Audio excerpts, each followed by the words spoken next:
जी अस्सलाम वालेकुम। My name is Atika Arshad. उम्मीद है कि आप सब खैरियत से होंगे। हम लोगों ने प्रीवियस अपने दो लेक्चर्स के अंदर हम लोगों ने जो डिस्क्राइब किया था, बेसिकली हम चैप्टर नंबर जो वैरायटी चैप्टर नंबर 5 जो था वैरायटी ऑफ लाइफ, उसके बारे में हम लोग डिस्कशंस कर रहे थे, जिसके अभी हमारे दो लेक्चर्स जो थे वो कंप्लीट हुए थे, lecture number 1 and lecture number 2, और आज जो होगा वो हमारा लेक्चर नंबर 3 होगा। बेसिकली लेक्चर नंबर 1 में हम लोगों ने बात की थी इंट्रोडक्शन की, कि वैरायटी ऑफ लाइफ की जो इंट्रोडक्शन, कौन कौन सी वैरायटीज़ जो हैं वो हमारे इर्द गिर्द हमें नज़र आ रही हैं, या ऑल ओवर द वर्ल्ड अगर हम बात करते हैं तो पूरी दुनिया में जो है वो प्लांट्स और एनिमल्स की या दूसरे जितने भी लिविंग ऑर्गेनिजम्स हैं उनकी कौन कौन सी वैरायटीज़ जो हैं वो पाई जाती हैं।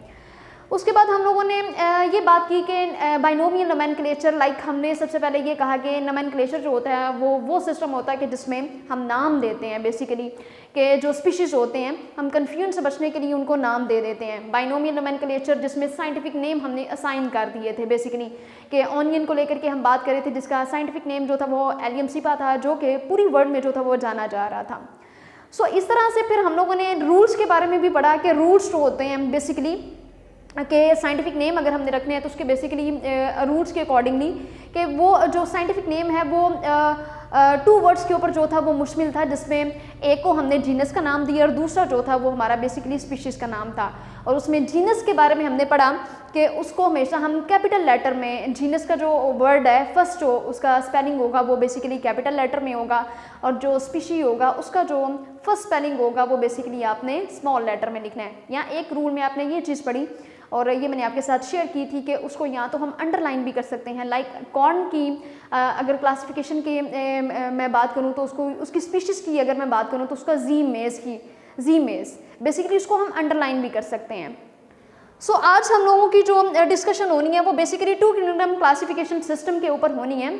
अब किंगडम की अगर हम बात करते हैं तो बेसिकली ये एक बहुत बड़ा एक लार्ज ग्रुप की हम बात कर सकते हैं, एक लार्ज ग्रुप हम इसको कह सकते हैं, या जिस तरह से एक बहुत बड़ी सल्तनत होती है बेसिकली। तो किंगडम का बेसिकली मतलब ये होता है या तो एक बहुत बड़ा अ लार्ज ग्रुप, या फिर एक बहुत बड़ी जो सल्तनत होती है बेसिकली। अब उस सल्तनत के अंदर जब हम इस चैप्टर के बारे में पढ़ें तो सल्तनत के अंदर बेसिकली वैरायटी ऑफ लाइफ के बारे में हमने बेसिकली पढ़ना है। वैरायटी ऑफ लाइफ, आपके इर्द गिर्द बेशुमार चीज़ें हैं जो कि वैरायटी के अंदर नज़र आ रही हैं। अब हमने उसको प्लांट्स को किस किंगडम में रखना है, एनिमल्स को किसके अंदर रखना है, हमने फंजाई को किसके अंदर रखना है, हम लोगों ने जो है वो बैक्टीरिया की कैसे क्लासिफिकेशन करनी थी। तो हमारे इर्द गिर्द जितनी भी वैराइटीज़ नज़र आ रही थी हमने उनको किस तरह से जो है वो उसकी क्लासिफिकेशन करके उसको डिफरेंट किंगडम्स जो थे वो असाइन करने थे और उनको डिफरेंट किंगडम्स के अंदर हमने रखना था। सो बेसिकली जो आज हमने बात करनी है ये 2 किंगडम क्लासिफिकेशन सिस्टम के ऊपर करनी है, देन हम 3 किंगडम क्लासिफिकेशन सिस्टम के बारे में पढ़ेंगे, और उसके बाद जो मोस्ट सक्सेसफुल जो 5 किंगडम क्लासिफिकेशन सिस्टम है उसके बारे में जो है वो हमारी डिस्कशन होगी। सो हम आते हैं अपने लेक्चर की तरफ। यहाँ पे जो 2 किंगडम क्लासिफिकेशन सिस्टम है इसमें बेसिकली सबसे पहले जो बात हो रही थी वो इसकी जो क्लासिफिकेशन थी वो बेस थी किंगडम प्लांटी के ऊपर। अर्लियर अगर मैं डिस्कवरी की बात करती हूँ, जब ये किंगडम जो था वो डिस्कवर किया गया था तो इसकी जो क्लासिफिकेशन थी वो बेस कर रही थी या तो किंगडम प्लांटी के ऊपर या फिर किंगडम एनिमेलिया के ऊपर। सो अगर हम प्लांटी की बात करते हैं तो बेसिकली प्लांट्स को हम ऑटोट्रॉफ्स बोलते हैं।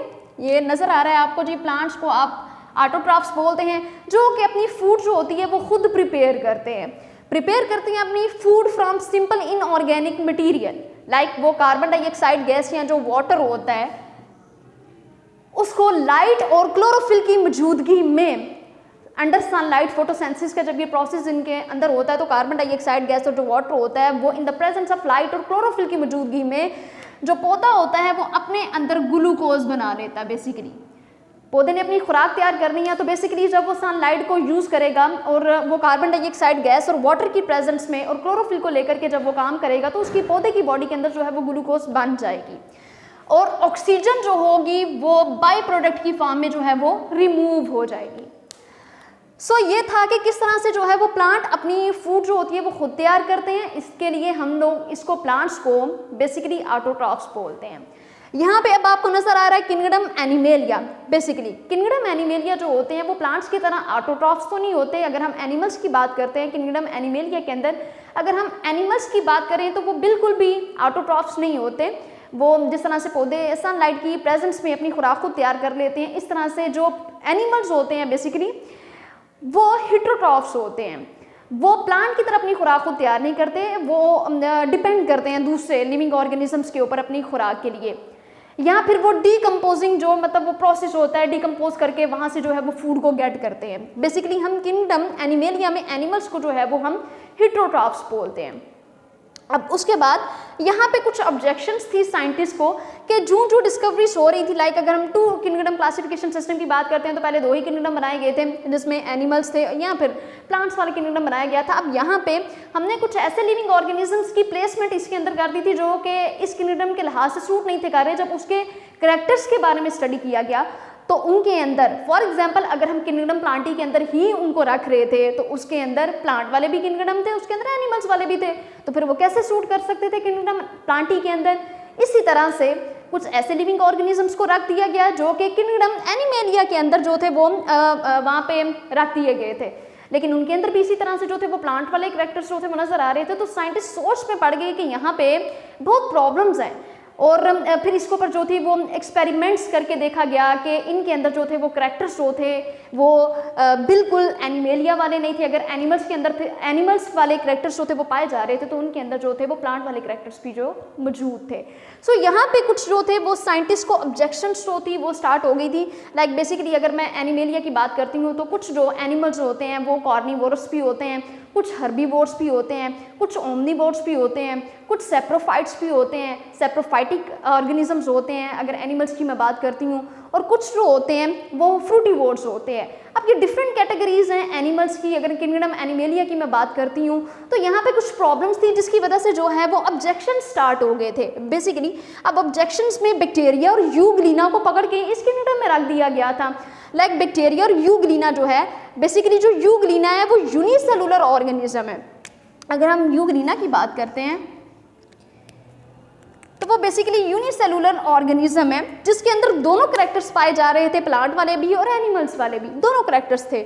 और इसके अंदर जो था वो क्लोरोफिल की प्रेजेंस भी थी, लेकिन इसके अंदर जो थी वो सेल वॉल नहीं थी अगर मैं एनिमल के लिहाज से बात करूं तो। ये बड़ी जो थी यहाँ पे प्रॉब्लम्स क्रिएट कर रहा था बेसिकली, जो पेश कर दिया गया था बैक्टीरिया और यूग्लिना। यहाँ पे अगर हम यूग्लिना की बात करते हैं तो यहाँ पे मैंने आपको ये बताया कि उसके अंदर दोनों कैरेक्टर्स जो थे वो बेसिकली पाए जा रहे थे। यहाँ पे उसके अंदर क्लोरोफिल भी मौजूद था लेकिन उसके अंदर एनिमल्स की तरह सेल वॉल नहीं थी।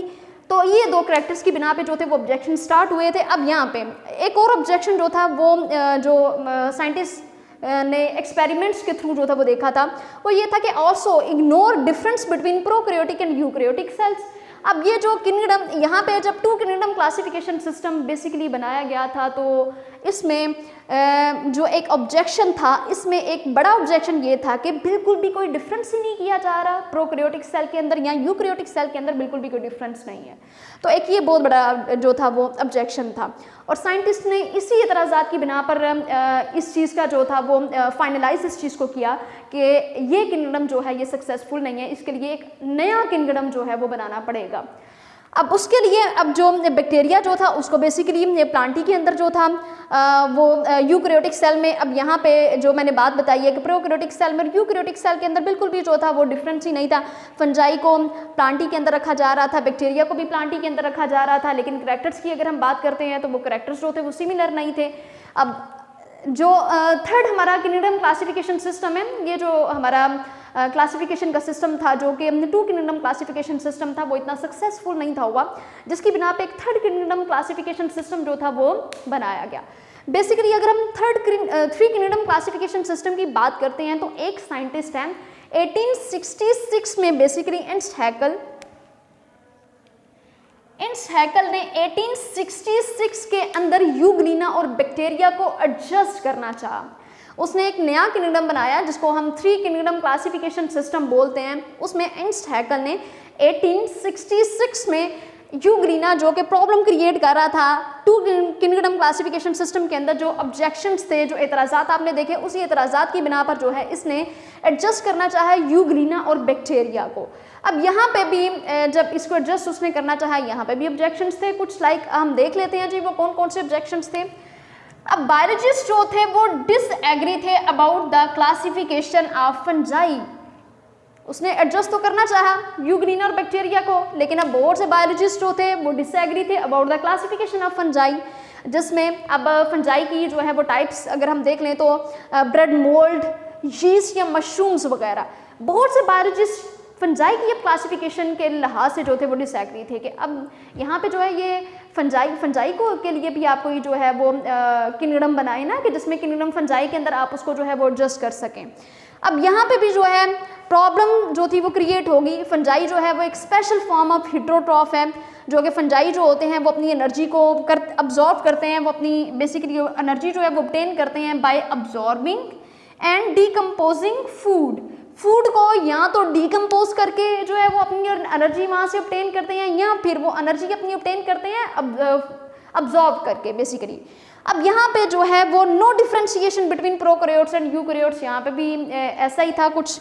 तो fungi have chitin as a major structural component in cell wall. अब यहाँ पे भी जो हमारा टू किंगडम क्लासिफिकेशन सिस्टम जैसे कि सक्सेसफुल नहीं था जा रहा, बिल्कुल इसी तरह से यहाँ पे भी जो थी वो ऑब्जेक्शंस नज़र आ रहे थे, प्रॉब्लम्स नज़र आ रही थी। फंजाई के लिए एक अलहदा किंगडम बनाना चाह रहे थे कि फंजाई के अगर करैक्टर्स को हम देखते हैं तो वो तो एक स्पेशल फॉर्म ऑफ हिट्रोट्रॉफ, लाइक वो जो है वो जिस तरह से अपनी एनर्जी ऑब्टेन करते हैं, एनर्जी को ऑब्टेन करते हैं या तो अब्जॉर्ब करके या फिर जो है वो डीकम्पोज करके फूड को ऑब्टेन करते हैं। तो यहाँ पे भी जो थे वो कुछ स्पेशल जो थी वो स्पेशल टाइप के जो थे वो प्रॉब्लम्स क्रिएट हो रही थी, ऑब्जेक्शंस शुरू हो गए थे। अब खैर हम आगे देख लेते हैं जी। ई केटोन जो है वो एक नया साइंटिस्ट था जिसने 1937 में उसने एक टर्म्स जो थी वो उसने सुजेस्ट कर दी थी। बेसिकली उसने 2 टर्म्स जो थी वो सुजेस्ट की थी। अब वो जो 2 टर्म्स थी वो या तो एक जो थी वो प्रोकैरियोट था और दूसरी जो थी वो यूकैरियोट था। बेसिकली आप यहाँ पे देख लें कि उसने 2 जो टर्म्स थी वो उसने जो सुजेस्ट की थी वो या तो प्रोकैरियोट थी या फिर यूकैरियोट थी। अब अगर हम प्रोकैरियोट को देख लेते हैं तो it is the combination of 2 words, like pro का मतलब होता है पहले या बिफोर, ठीक है, और यूकैरियोट का मतलब होता है न्यूक्लियस, बिफोर न्यूक्लियस की अगर हम बात करते हैं तो it is the combination of 2 words. अब इसमें इसने जो 2 टर्म्स इसने बताई थी उन टर्म्स के अकॉर्डिंगली इसने डिस्क्राइब किया था बैक्टीरिया और ब्लू ग्रीन एल्गी को लेकर के प्रोकैरियोट के अंदर। अब यहाँ पे पीछे यही तो प्रॉब्लम्स थी टू किंगडम क्लासिफिकेशन सिस्टम के अंदर, यहाँ पे वही प्रॉब्लम थी कि कोई भी डिफ्रेंशिएशन वाला जो है वो प्रोसेस ही नहीं हो रहा, प्रोकैरियोट एंड यूकैरियोट। अब इसने ई केटोन 1937 में इसने जो था इसको डिस्क्राइब करना चाहा 2 टर्म्स को लेकर के इसने डिस्क्राइब करना चाहा। प्रोकैरियोट की अगर हम बात करते हैं, अब यूकैरियोट की अगर हम बात कर लेते हैं तो यू का मतलब होता है ट्रू, यू का मतलब होता है बेसिकली ट्रू, और अगर कैरियोट की बात करूँ तो उसका मतलब होता है न्यूक्लियस, ट्रू न्यूक्लियस। अब जो ट्रू न्यूक्लियस था वो बेसिकली पाया जा रहा था, इसके अकॉर्डिंगली वो जो इसने अपनी टर्म को सुजेस्ट किया था, इसने कहा कि ट्रू न्यूक्लियस जो था वो या तो एनिमल्स के अंदर नज़र आ रहा है या फिर वो प्लांट सेल्स के अंदर है। अब इसने प्लेस कर दिया बैक्टीरिया और जो यूग्लीना था इसको 2 different groups with the same kingdom protista के अंदर। अब इस तरह से जो था ये 2 किंगडम क्लासिफिकेशन सिस्टम और 3 किंगडम क्लासिफिकेशन सिस्टम के बारे में आज जो थी वो हमारी डिस्क्रिप्शन जो थी, जो कि आज मैंने आपके साथ शेयर की है। अब इसमें भी जो है वो हमारा सक्सेसफुल बेसिकली जो था वो 5th वाला जो था वो किंगडम क्लासिफिकेशन सिस्टम जो था वो हमारा मोस्ट सक्सेसफुल था, जिसको हम अपने लेक्चर नंबर 4 के अंदर डिस्क्राइब करेंगे। तो उम्मीद है कि आपको समझ आई होगी। दुआओं में याद रखिएगा। अल्लाह ताला आपका और मेरा हामी नासिर हो जी। अल्लाह हाफिज़। वीडियो पसंद आई तो लाइक करें, अपनी राय कमेंट करें। ऐसे ही मजीद वीडियोस के लिए हमारा चैनल सब्सक्राइब करें और बेल का आइकन दबाएं ताकि आपको हर वीडियो का नोटिफिकेशन मिलता रहे।